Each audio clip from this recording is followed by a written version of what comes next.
Holy shit.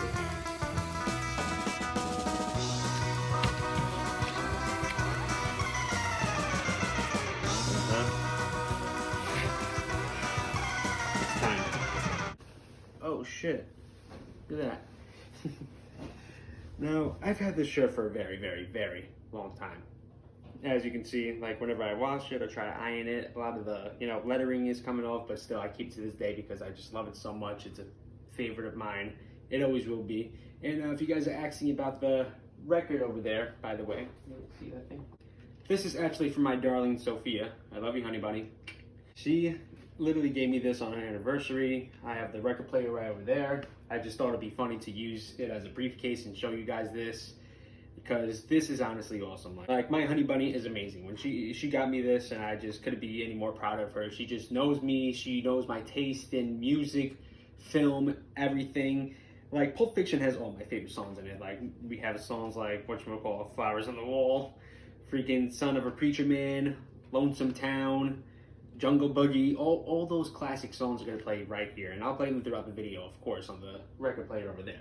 So now let's get down to business, okay? What am I going to talk about with Pulp Fiction? One of the most ambiguous, greatest, most nostalgic movies ever to come out. Now it's so ambiguous that no one knows the true meaning of Pulp Fiction because we just look at Pulp Fiction as a fun movie to watch. Sam Jackson, always saying motherfucker all over the place, drugs involved, violence everywhere. Not even just violence, but the 50s look to it. All the dialogue, like the dialogue takes over this whole film, right? I can just do a whole separate video and a whole different piece about the dialogue in this film, what it's supposed to represent, how Tarantino was just a master behind the camera, just involving dialogue throughout a whole film instead of just action, and we, the audience, are just entertained the whole time. But yet, what am I going to say about Pulp Fiction? What am I possibly going to talk about?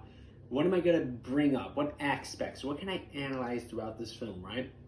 Obviously, you guys know I'm going to get to the briefcase part, right? But I want to get down to the whole movie, right? The whole 3 acts. What it meant. Why Tarantino mixed all of them up. What it's supposed to tell. And what does Pulp Fiction actually mean? So where Tarantino got his idea for the title of Pulp Fiction, right, was actually from magazines. Let me explain more. Inexpensive magazines that were sold back then at low prices to people.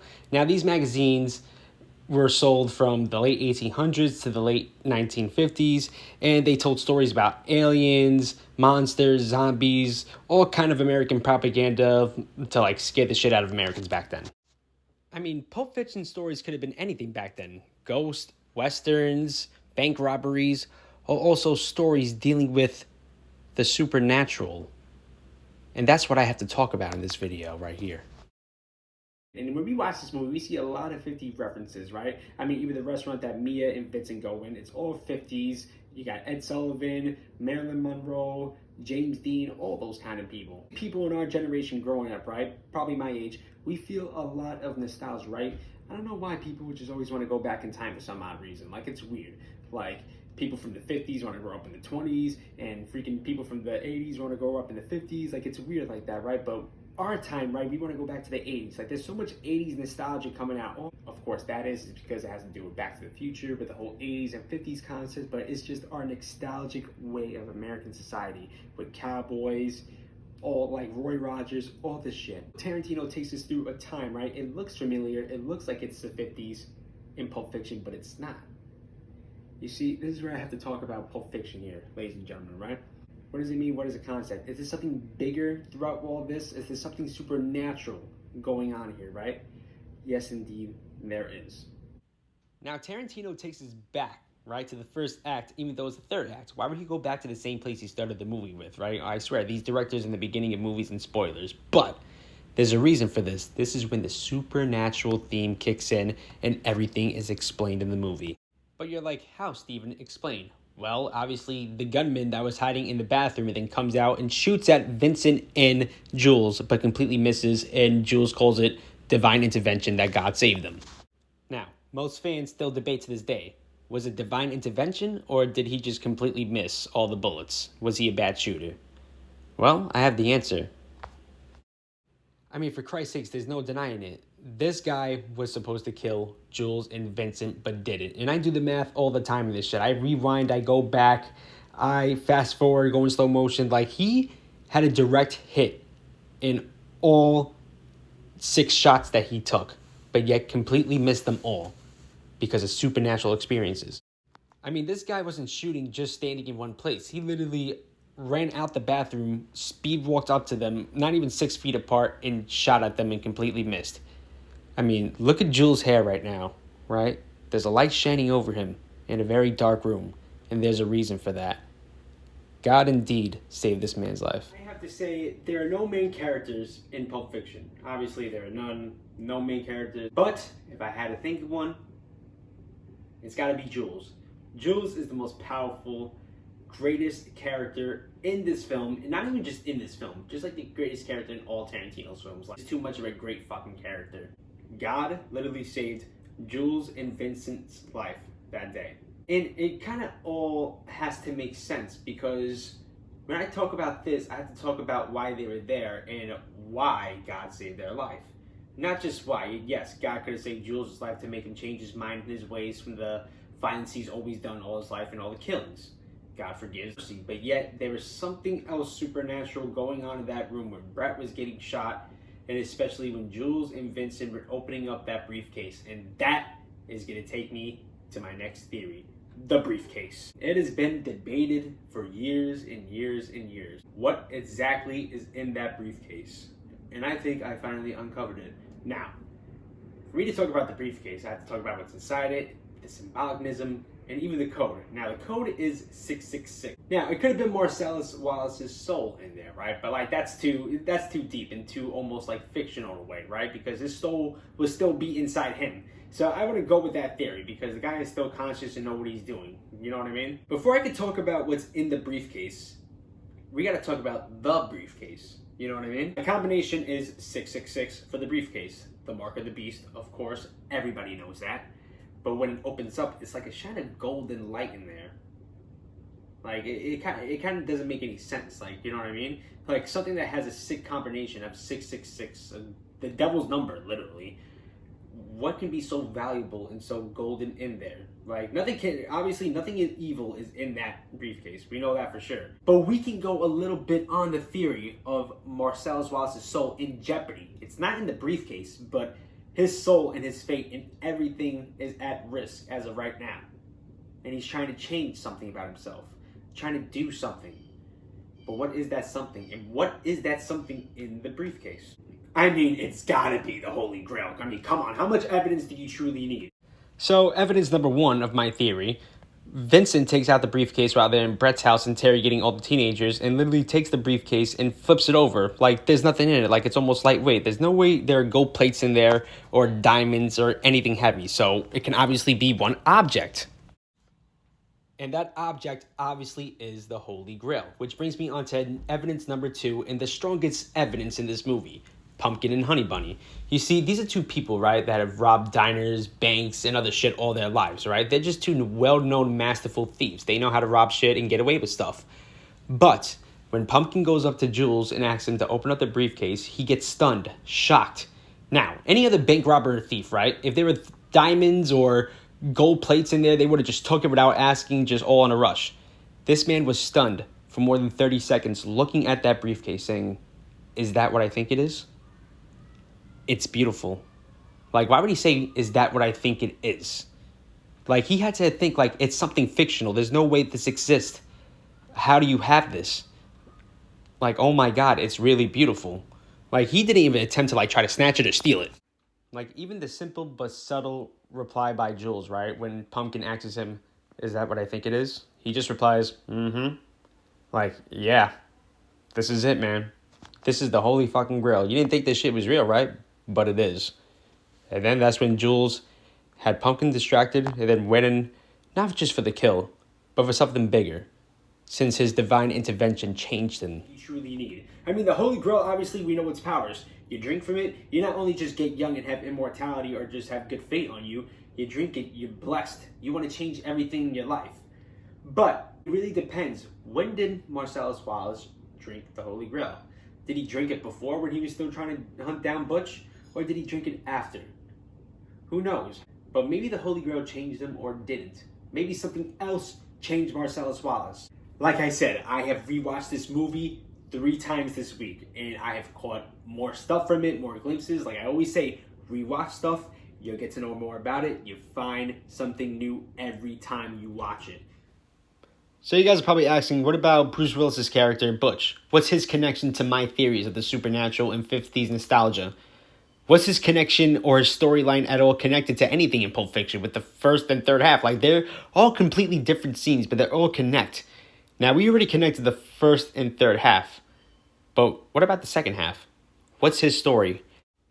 And what the hell was the storyline with Zed and his guy literally kidnapping grown men and keeping them in the basement to like rape and just do sexual activities with? I mean, this whole scene is just so weird. Even my friends still ask me questions about like, why is it in there? What's the purpose? And I really had to dig deep and find all the answers I can to this and make as many connections as I can to my theories of this video. But I think I found the answer, and it's shocking as hell. My Butch's story, the Golden Watch, all matters in this story, and especially the way it connects to Marcellus, right? Think about that name for a second, right? Marcellus Wallace. Doesn't that name give you chills and all that stuff? Like, you know, just a little bit like, oh shit. Like, even we know it's a fictional name, it still gives me chills every time I say, like, you know, Marcellus Wallace. Like, holy shit. Freaking, because it's just a powerful force kind of name. Like, even when we don't see Marcellus Wallace, right? Even his face. We don't see Marcellus Wallace's face for a good 45 minutes into the movie, right? We don't know what he looks like. We don't know anything. All we hear is his voice and just the back of his head with the scar. That's it. But we just know he's a powerful voice. He is a powerful man. He's just a powerful force just all around Los Angeles. It's like he owns Los Angeles. He's like something supernatural is also going on with him. Just the way people say his like name and all that stuff, like Marcellus Wallace, like it just gives you chills. Like the way they talk about him, the stories, the rumors, what is true about him, what's not. Like the stories from Marcellus Wallace throwing the guy off the roof because he was touching Mia's feet while giving her a massage on the feet. Like, yo, he is a force to reckon with. But Butch doesn't think that. But with Butch's whole story, right? I try to say to myself, what does this whole thing mean, right? What the hell is with Zed and the whole basement, the whole GIMP experience, why they rape Marcellus and all that stuff, right? And like, I gotta say, this is one of the most confusing parts of the movie for me, because I'm saying to myself, out of all the shit that I can be confused about and be like, what the fuck? I always say to myself, what is a record store doing in a back alleyway of Los Angeles and not on the main street of Los Angeles? Marcellus and Butch were shooting each other out and trying to chase each other down was literally a main street in Los Angeles, like right near the city, right near Marcellus Wallace's territory. What the fuck happened, man? That was in literally Beverly Hills right there, man. Like, you know, the south end of Beverly Hills. But what the fuck happened? Like, I don't understand. Like, why is there a record store just randomly in a back alleyway of like, oh shit. Like I said, oh my god, I think I got all this down. I truly think that I figured all this shit out, man. That back alleyway, Zed, the GIMP, all represented hell. They were in hell in that basement. I mean, you would think like the record store owner recognize Marcellus Wallace, know his name or his reputation. And not Butch, like who gives a shit about Butch, but Marcellus Wallace, he literally had the balls and freaking mentality to bring this guy downstairs to his cellar basement. I mean, it just has to be hell. Because to think about it, these guys were literally on the brink of killing each other. Like freaking shooting at each other, running each other over. I mean, they even got other people hurt in the process and injured. Like a woman got shot in the waist, and the guy that Butch crashed into, like he was seriously injured. Like for fuck's sakes, like these guys were going all out just to kill each other in a world of violence and hate. But yet, hell had to teach him the other way around. But still, as for Butch's story, it wasn't just about a gold watch. It was about him following the golden rule. Protect and save my enemy through the valley of death, for he is truly his brother's keeper. Yes, Ezekiel 25:17 hits at all of this, all over the movie, and doesn't even need to be said. It is physically said in this part of the movie that he is his brother's keeper. Thus, at the end of their journey, when both men finally make peace for saving each other, they both realize that their vengeance and their hate will drive them to evilness and hell. Which both of them know that there are bigger stakes in life, and their fate means much more in this world than just hate for each other.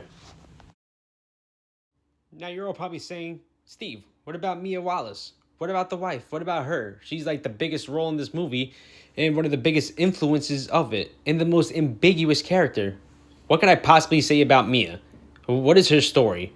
And why is it so symbolic and meaningful to Pulp Fiction with all this crazy shit going on? What's her story and her purpose? And that's the whole thing around this thing. Like, if Pulp Fiction is about all these supernatural and other big symbolic elements, why is she on the cover? Like, why is it her just smoking the cigarette and, like, just being all personal in front of us?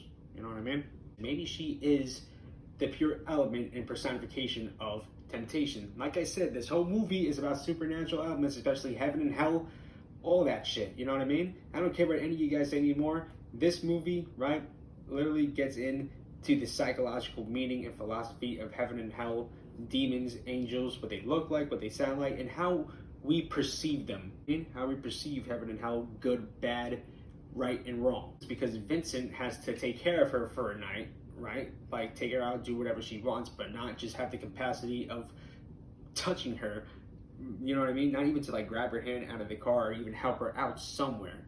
Like, he can't touch her at all or do anything, not even just, like, try to make a move. And Vincent does have a problem with this. He even goes to the bathroom again and contemplates, like, okay, you don't want no problem, you dance with her, like, don't get tempted. You know what I mean? She's pure temptation, this woman. No matter what guy goes around Mia Wallace, something bad always goes wrong for them. Like, I know she's only interacted, right, with two main guys in this movie. That's mostly Marcellus and Vincent. Well, Vincent ends up dead, Marcellus ends up raped. Like, what's up with that? Like, she's just pure temptation. Even though everybody's scared shitless of what Marcellus would truly do to them, they can't help but smile and smirk and have that subtle, like, look to them, like, oh, damn, like, she's not bad, but, like, hey, what am I gonna do? They even laugh at Vincent because they're like, shit, like, you're in a world of trouble, my guy. You should have never agreed to this. Like, you're gonna get tempted, and you're gonna get fucked at the end of the day. Just because Miss Mia Wallace is the personification of temptation doesn't purely mean that she's evil. If you get what I'm saying. You see, temptation, right, judges us before you judge it. It means how far you're willing to go and stuff. Like, if you're willing to drop all your goals and all your assets just for a one-night stand or a 20-second stand or some shit like that. You know what I mean? And temptation is also what happens to Mia.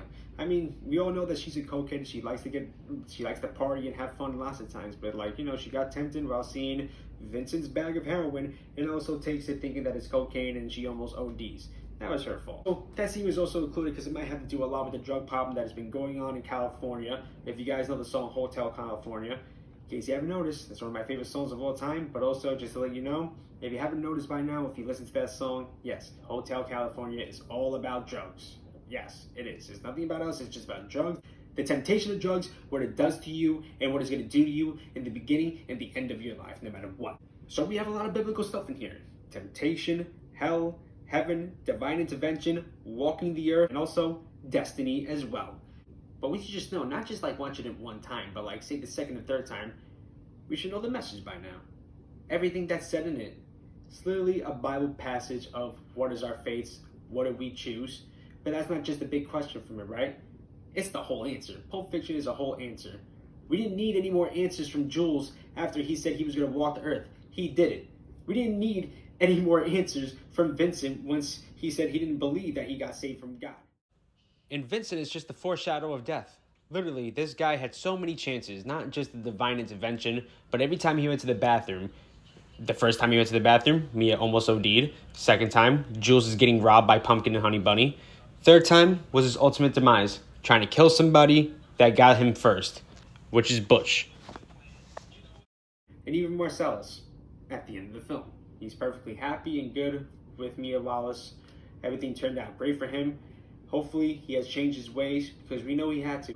We know Butch will ride into the sunset with his new chopper with his wife. As for Pumpkin and Honey Bunny and Jules, we all know that they are the most three successful characters in this movie because they all walked the earth, went away, and who knows if Pumpkin and Honey Bunny ever robbed anything ever again. Maybe that's all they needed, a divine intervention. Even when Jules says to Pumpkin, I'm trying real hard to be the shepherd, Jules is literally explaining to Pumpkin he doesn't want to be a killer no more. He is not God. He cannot decide the fates of others anymore. He will not kill. No matter what he thinks of his mind or anybody else thinks around him, They can't tempt him into doing anything anymore. This man's life was saved by God for a reason. He has a second chance at life, and he will not let it down. But he will also not kill anybody else for it. Bunny at the end, because he had peace, and he found peace. And that's why Pulp Fiction is one of Tarantino's greatest films, because of its ending. Tarantino is known for his violence, his vulgarity, everything, especially at the end of films. But this one just ended in pure peace. Masterfully said. The dialogue took over, not the violence. His words took over. He realized his mistake, that Jules is not God. God was talking to Ezekiel in that passage. Not Ezekiel talking, but God talking, saying, let revenge be in my hands. Do not be tempted, my son. And that's exactly what this whole movie is. This whole story is a whole biblical verse of everything that goes down. You got divine intervention, you got freaking hell in a back alleyway that pops out of nowhere. Because let's just admit, okay, there's no way that record store was almost real. Like, how could it be? Like, who was the gimp? Like, nobody knows. No one has to know. It's just all there. Nobody knows how evil came to this world. Nobody truly knows how good started in this world. There's no reasoning, and there's no beginning or end to anything. It's all there forever in eternity, and we have to choose. We have to get through our temptations of life and choose who we want to be. Tarantino is one of the greatest directors of all time. His references to not just life, but the darkness of it, the beauty of it, the artistic value that we all love and crave forever and ever, that has been here since the dawn of time. I hope you all enjoyed this very, very, very much. Thank you for all your support. I'm blessed. Please let me know in the comments anything. I'll be adding more content about more movies, whatever you guys want. Questions, shout outs, anything you guys want, just hit me up. I will answer them for you, anything. Ladies and gentlemen, once again, Pulp Fiction, one of the greatest films of all time. Do try real hard every day to be the shepherd.